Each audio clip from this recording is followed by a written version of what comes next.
This afternoon I had the Lord speak to me immediately after I got information that the Interfaiths Council had revised the modus operandi. And this is what the Lord said to me. Penina, look and see my hand in this situation.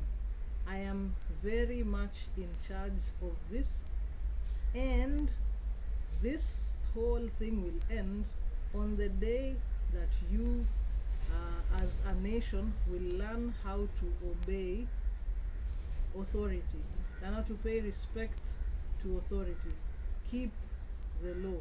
There are no exceptions. If the government has said wear masks, wear masks. Don't you think that you are special, so you will not wear when you don't want. If they said don't kumbatiana, don't kumbatiana.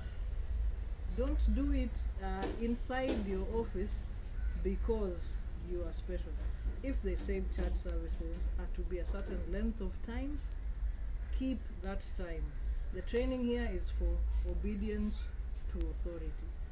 As a nation, on the day that you will learn to obey authority, that day you will see this whole situation end.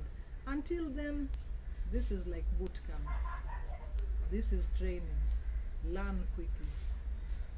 Yeah, okay.